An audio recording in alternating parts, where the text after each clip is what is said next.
Nabi SAW. Ibnu Mas'ud tanya pada Nabi, apa soalan dia?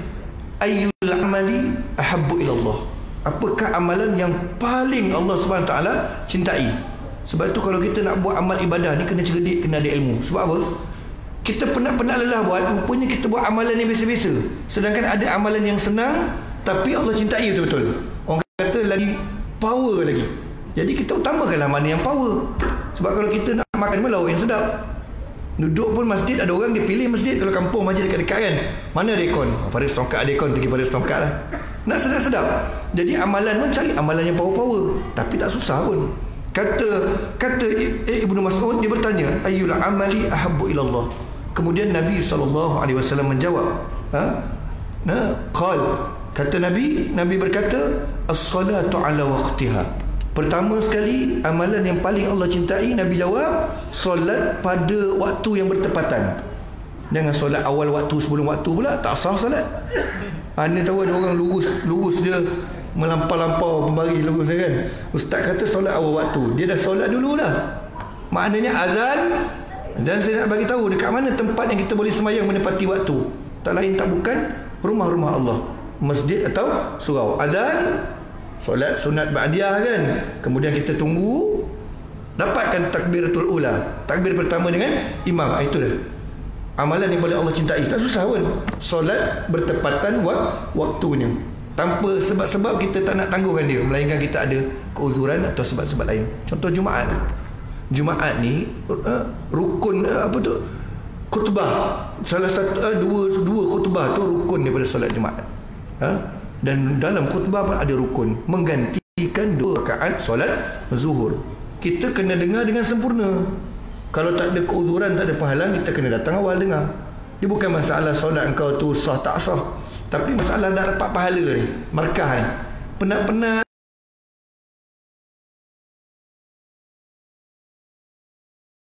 duduk letih dapat makan tak penuh. Kok makan dulu datang makan penuh. Cuma bila macam solat Jumaat ramai. Dulu Negeri Sembilan dia ada buat macam kursus untuk imam-imam masjid Bilal. Masa tu ada satu persoalan. Siapa yang datang lambat solat Jumaat, dia nak solat tahiyatul masjid ke dia nak terus dengar khutbah imam? Orang bertekak kan. Orang berkhilaf lah. Dia ada buat multaqa. Buat multaqa. Kemudian ditanglah oleh wakil-wakil Jabatan Mufti. Sebenarnya kalau ikutkan pertama ada satu hadis yang menceritakan Nabi tengah baca khutbah. Kemudian datang seorang sahabat terus duduk dengan khutbah dengan muka orang kata confident lah, maknanya terus nak bagi tumpuan.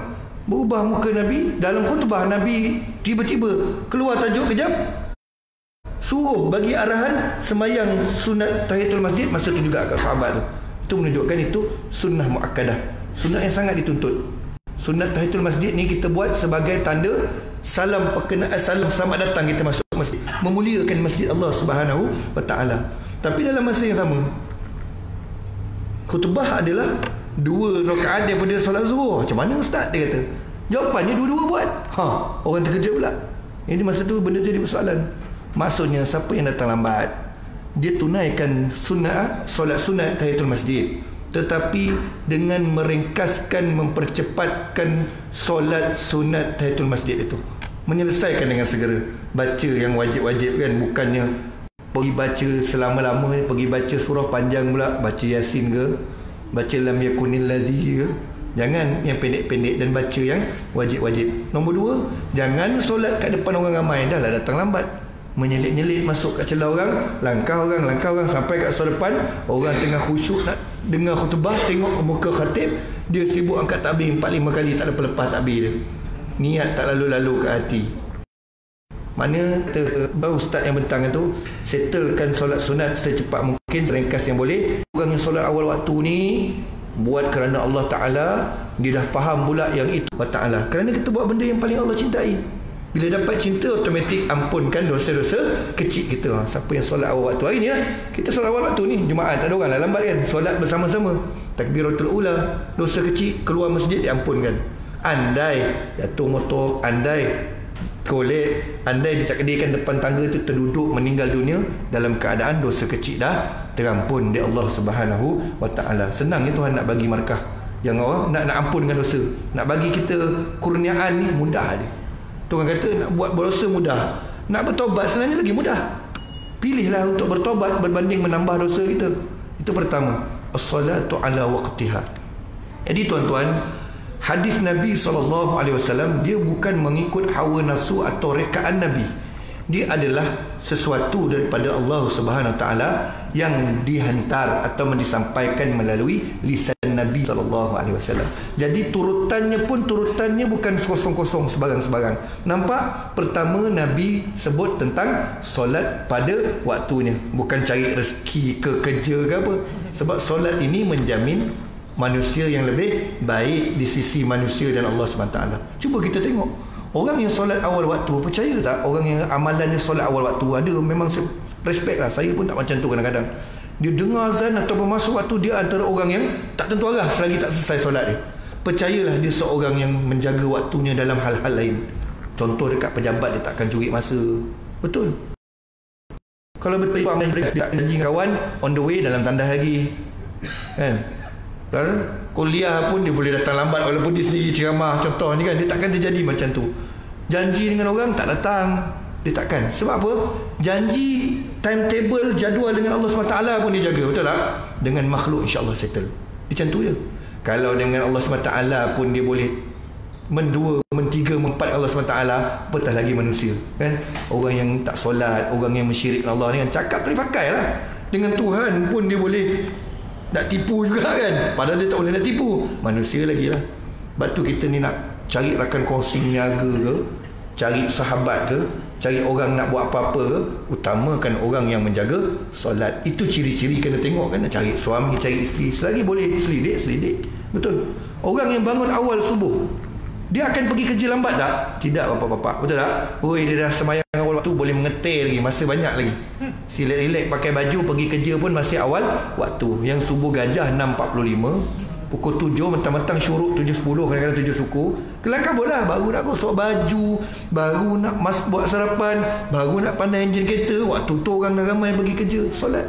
Sebab tu dia panggil solat tu tiang agama.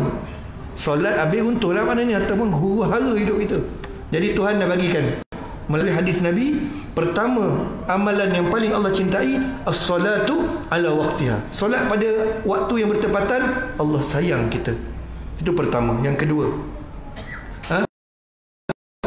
kemudian Abdullah ibn Mas'ud ni sebut nama Abdullah ibn Mas'ud.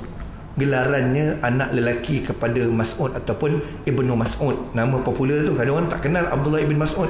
Contoh apa? Ibnu Umar, nama Abdullah bin Umar, kan? Contohnya Abdullah bin Abbas, Ibnu Abbas, kan? Sebab tu saya tak suka orang suka gelar-gelar nama pendek-pendek ni. Orang Melayu nama Mas'ud dia panggil apa? Sa'ad, betul tak? Sa'ad ni orang tu. Ni bermain, itu nama bapa sahabat Nabi. Secara tak langsung itu gelaran dia Ibnu Mas'ud. Siapa Ibnu Mas'ud? Saya ni dululah waktu belajar dulu, kalau guru-guru Tok Syekh saya kalau dia bercerita apa yang ada contoh dekat hadis Abu Hurairah, Ibnu Mas'ud, dia mesti cerita sikit sejarah siapa empunya badan. Ibnu Mas'ud ni sahabat Nabi yang mempunyai kepakaran dalam bidang Al-Quran. Kalau bahasa sekarang dia panggil qari. Qari negeri Johor, kan? Dia qari untuk Nabi SAW.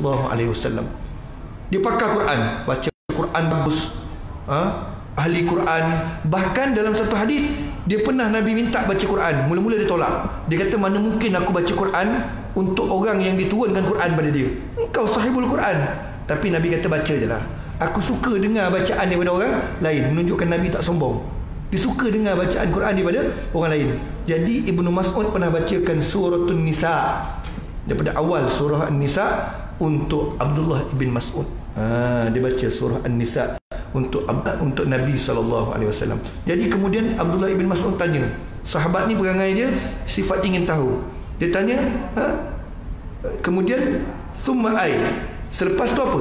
Kata Abdullah ibn Mas'ud, satu tak cukup, dia nak tahu lagi. Thumma ay.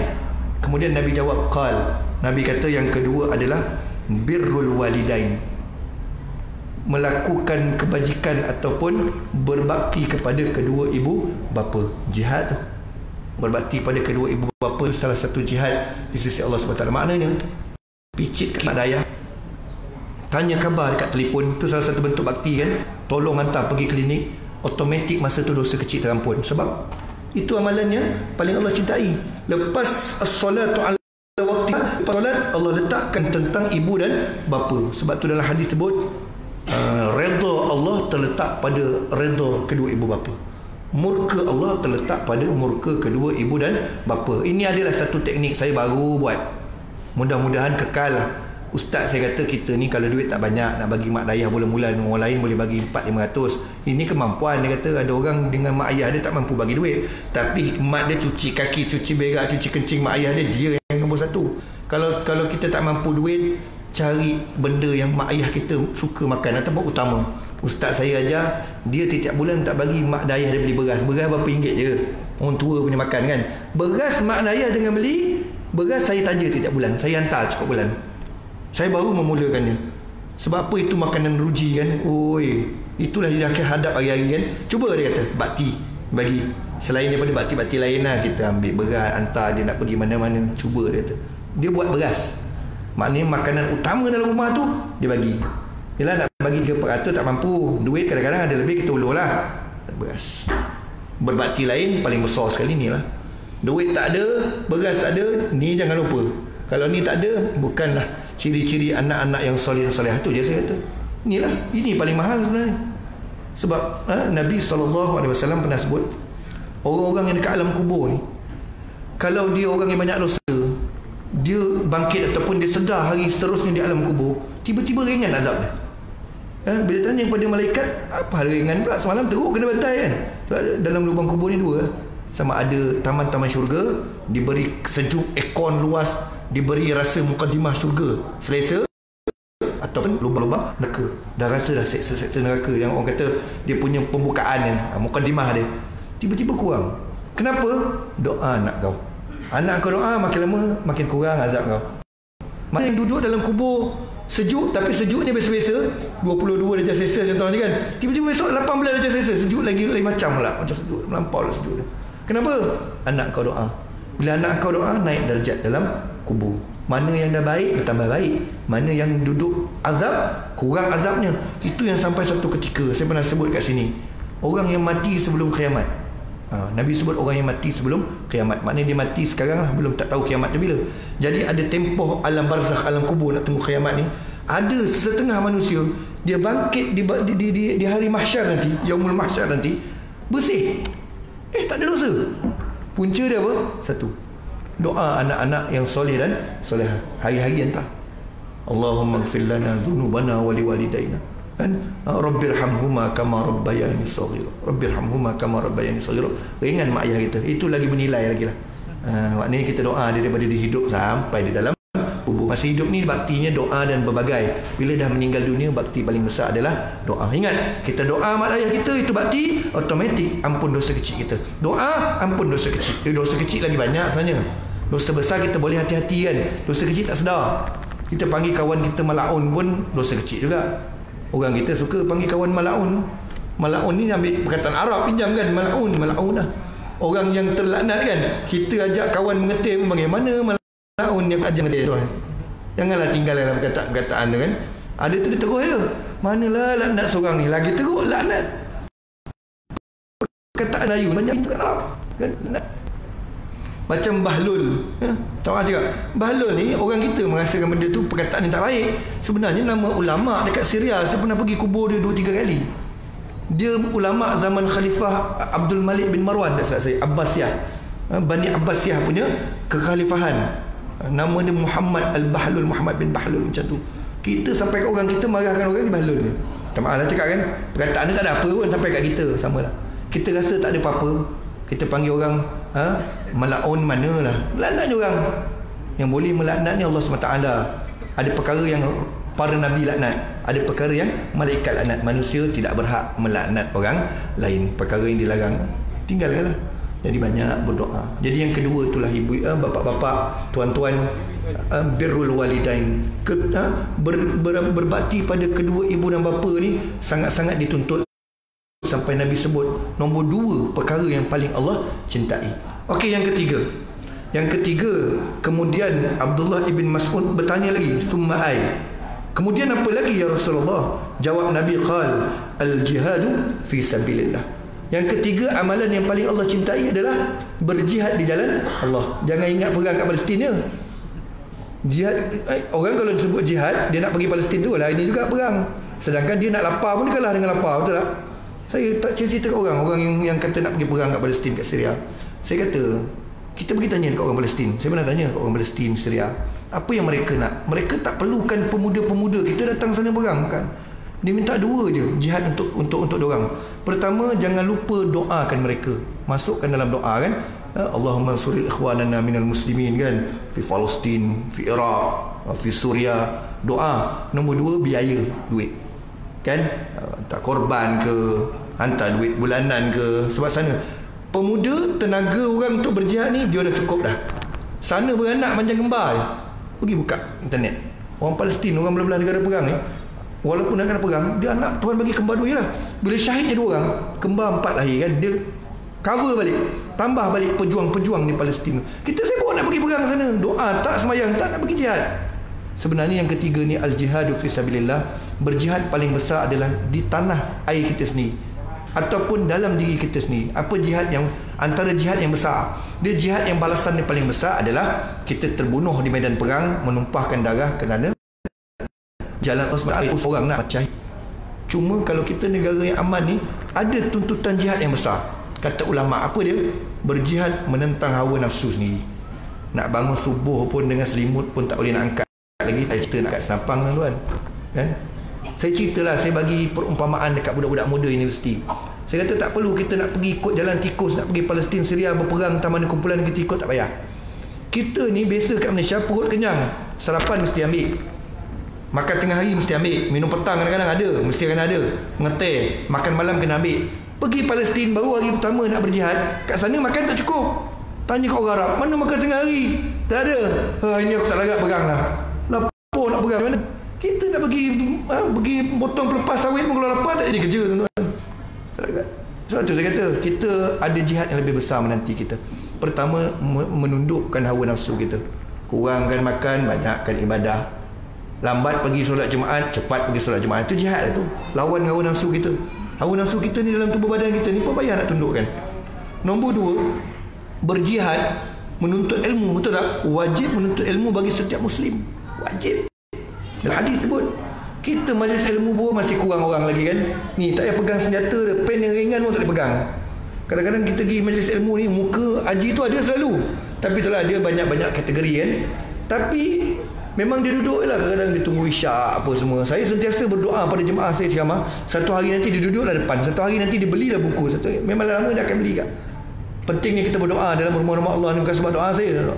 Dulu saya pernah ceramah satu surau. Surau tu bila lepas maghrib orang balik, semayang maghrib sampai ke 4 soft. Tapi sebabkan saya ni mungkin orang muda ke, ngajar tak sedap, tahu lah, kita punya ilmu tak ada sangat. Lepas maghrib dia balik, isyak pun dia datang sikit. Saya doa, saya cuba yang terbaik. Saya doa, ya Allah, daripada dulu yang duduk luar, mula duduk dalam. Yang tak tunggu isyak, ada tunggu, alhamdulillah. Tapi tempoh hampir 3 tahun. Kajap lah, pernah sabar lebih sikit lah nak dakwah ni kan. Dulu saya cerita kat mak saya, isteri saya, kenapa ada orang balik? Sebab saya muda ke? Dia orang tua kan, tak dengar, tak nak orang lebih muda ni. Kita ni mentah lagi. Tapi sabar, kita bagi yang terbaik, kebutuhan perhatian dia. Kadang-kadang dia tak balik, dia tunggu kat luar surau. Sekarang dah makin penuh, dah mula yang berganjak sikit. Ada dari luar masuk ke dalam, yang belakang pergi depan, yang balik tak balik. Tapi hampir 3 tahun. Jadi itu jihad kita. Yang kedua, menuntut ilmu. Belum turun medan perang, mana boleh lompat terus pergi medan perang, tak boleh. Ilmu tak ada. Ilmu kita macam mana? Kalau kita tak ada ilmu bahawasanya mati syahid tu, kalau ada hutang walaupun 1 sen, syahid kita digantung. Selagi tak settle hutang, berguna juga. Kalau mati syahid, kita tak ada ilmu. Semayang pun bersuci pun tak betul lagi, macam mana kita nak mati syahid? Tak tahu lagi ilmu-ilmu asas agama kan. Jadi yang ketiga, berjihad untuk kita menjaga kemaslahatan umat Islam, terutamanya kat Malaysia, betul tak? Kita ni pekedai, ada produk orang Muslim kan, kita cuba keluarkan produk kita supaya orang ada pilihan produk yang halal dan suci. Contohnya itu jihad ekonomi contohnya kan. Kenapa kita buat? Sebab kita nak orang Muslim makan benda-benda yang baik supaya senang ibadat. Antara punca berat ibadat, makan benda yang tidak-tidak, tak tahu kan. Beli je ayam, kepala dah tak ada, tak sembelih tak tahu, Allah alam lah. Kadang kita nak salah orang bukan Islam, dia tak faham. Kita lah kena cari sebab kita ada pilihan. Kadang beza RM1 dia harganya, sanggup beli kat murah RM1 tu. yang tak tahu mana asalnya, baik beli yang depan mata kita sembelih kan, oh senang, selamat, ringan nak solat. Jihad ekonomi. Kadang-kadang kita disebabkan RM1 pun kita tak tolong saudara kita se-Islam meniaga kan. Lain harga dia, tahap harga, harga Yahudi pun kalah contohnya. Sana jual barang yang sama, sini barang yang sama, RM25 beza harga dia. Itu payah nak tolong lah. Itu nak pergi umrah balik hari tu, kan. Tapi jihad ekonomi, ya. Sekarang ni banyak caranya kan, membangunkan, menjadikan institusi masjid ni sebagai tempat membangunkan ummah. Depan ada kursus jenazah kan, itu fungsi masjid.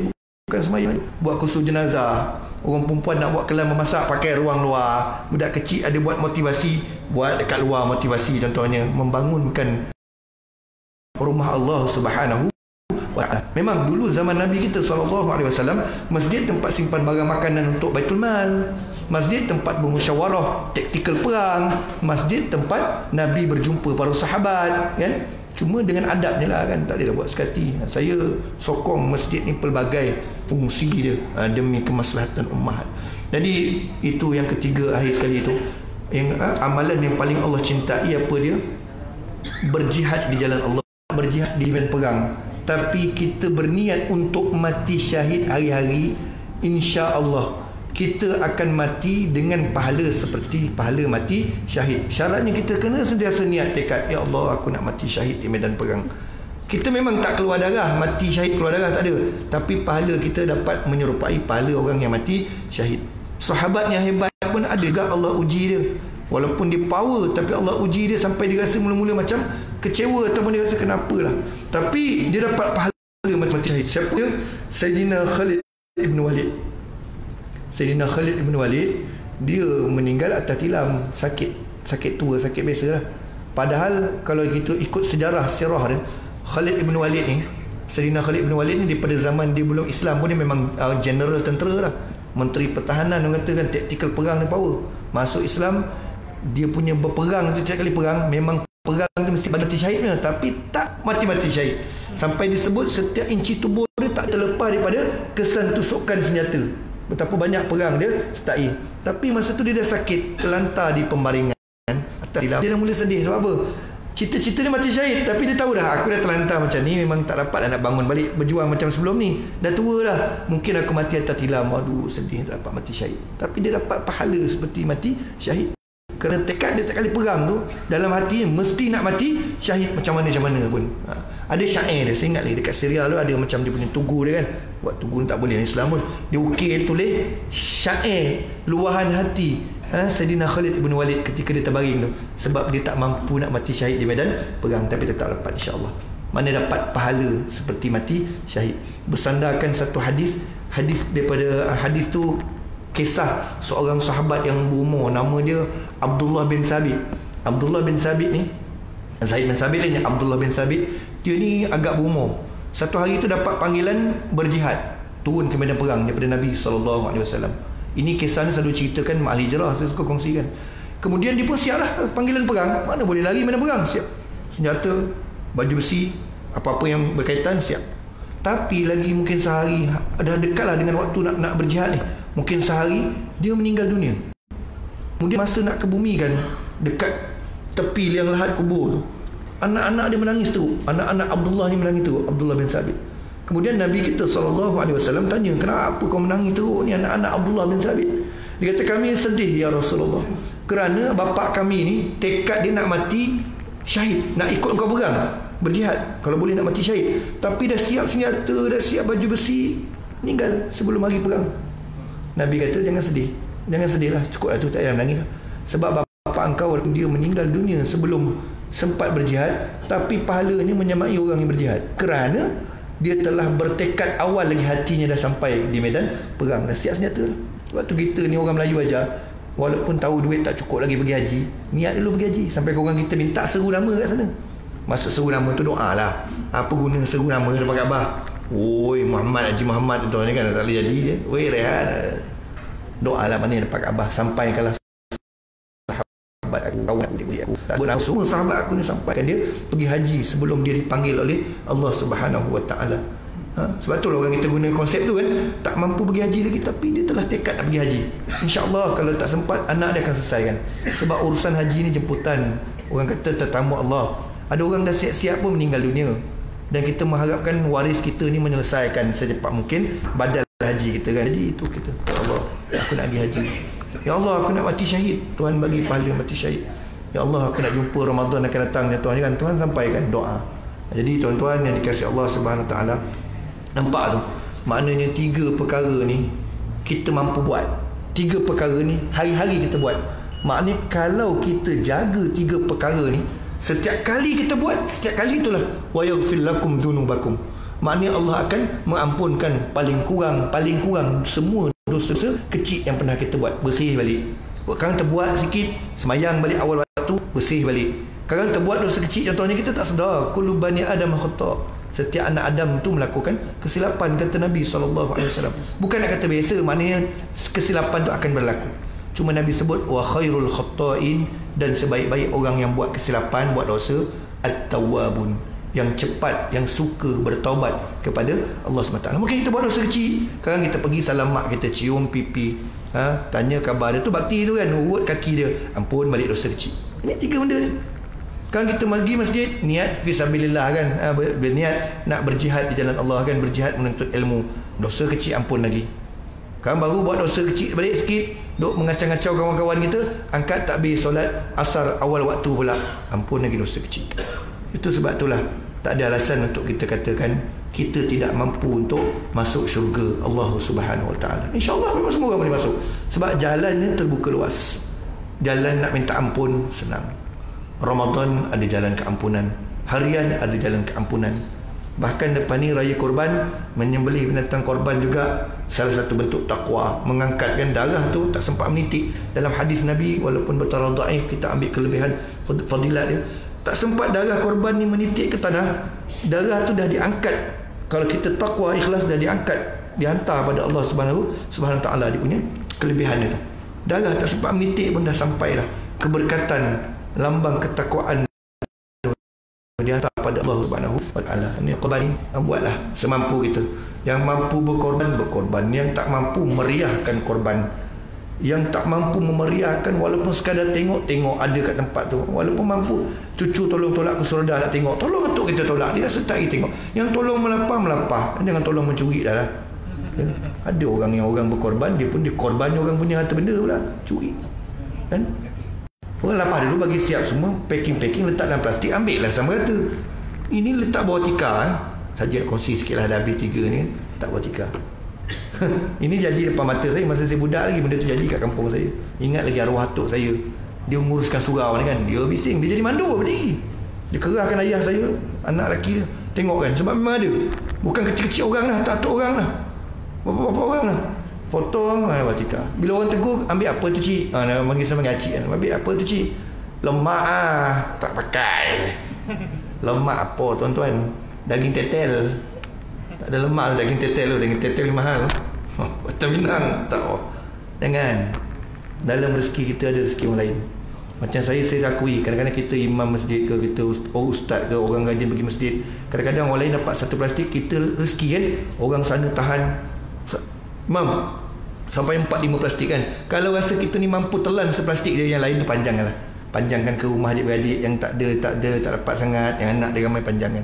Jangan tamak, jangan sampai petang nak kena tolak tekan masuk daging. Tak larat kita makan daging dia. Hari-hari daging, tak tahu nak pusing lawak apa dah.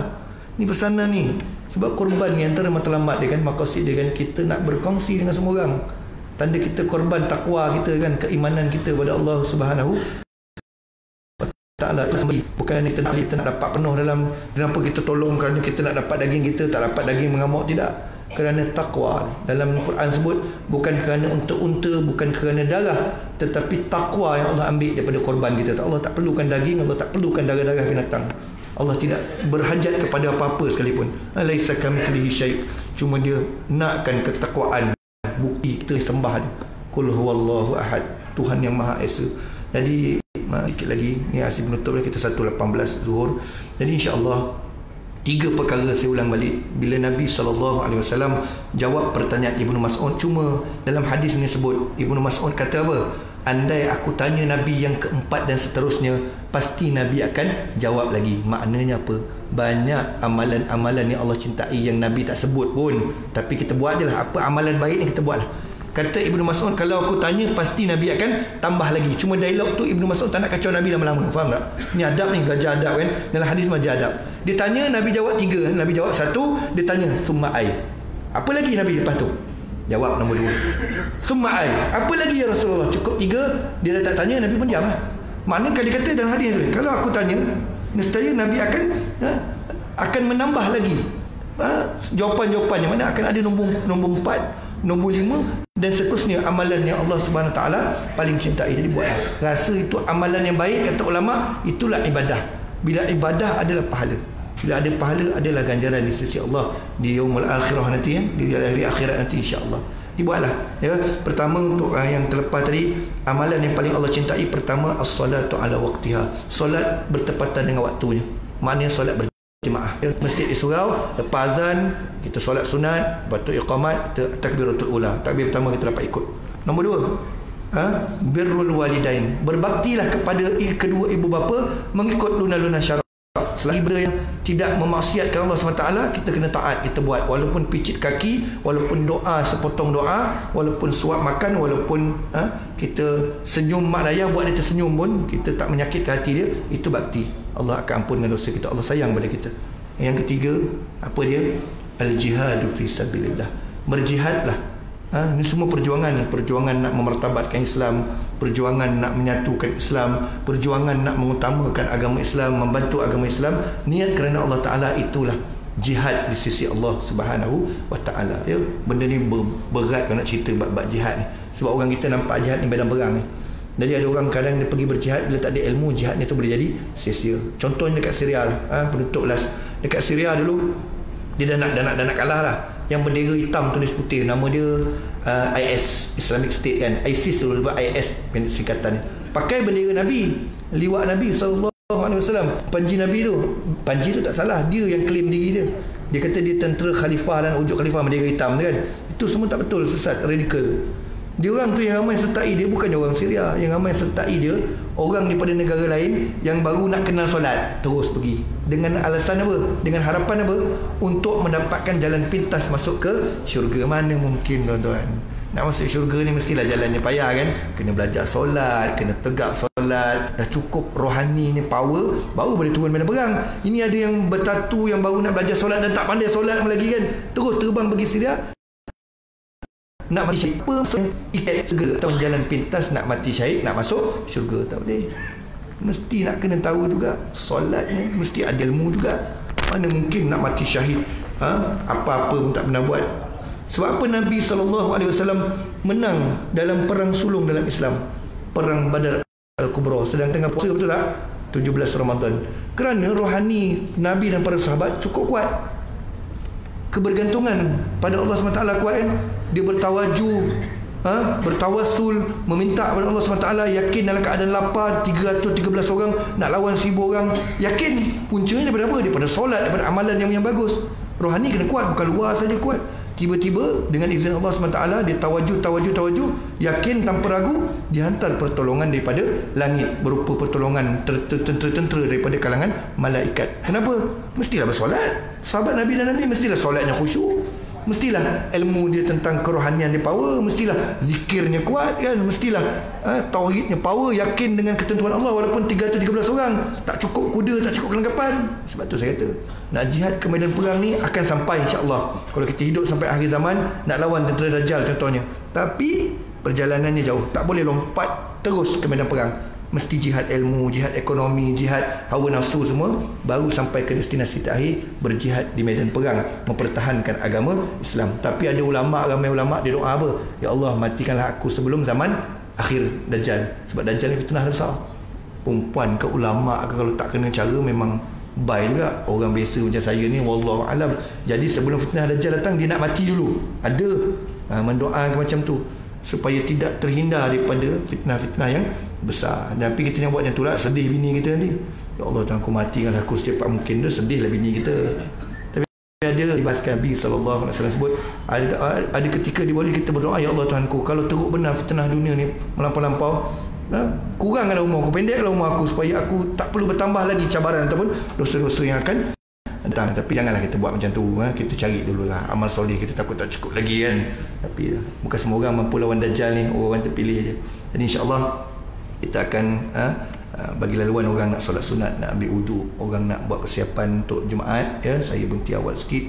Jadi itulah 3 perkara yang disebut oleh Nabi SAW, yang mana Ibnu Mas'ud, itulah ahabbul a'mali ilallah, amalan-amalan yang paling Allah cintai. Banyak, tapi itu 3 yang asas, berkenaan solat, berkenaan ibu bapa, berkenaan berjihad di atas muka bumi ini, dalam apa jua sekalipun, niatkan kerana Allah Subhanahu wa taala. Insya-Allah, wa yaghfir lakum dzunubakum, Allah akan ampunkan segala dosa-dosa kecil kita, dan ada rezeki kita bertemu lagi. Segala yang baik datang dari Allah, yang kurang diri saya sendiri. Aqul qawli hadza wa astaghfirullahal azim li wa lakum, wa billahi taufiq wal hidayah. Assalamualaikum warahmatullahi wabarakatuh.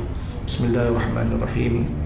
ربنا ظلمنا أنفسنا وإن لم تغفر لنا وترحمنا لنكونن من الخاسرين اللهم إنا نسألك علما نافعا ورزقا طيبا وعملا متقبلا يا مقلب القلوب ثبت قلوبنا على دينك وعلى طاعتك وصلى الله على سيدنا محمد وعلى آله وصحبه وسلم والحمد لله رب العالمين والله أعلم بالصواب.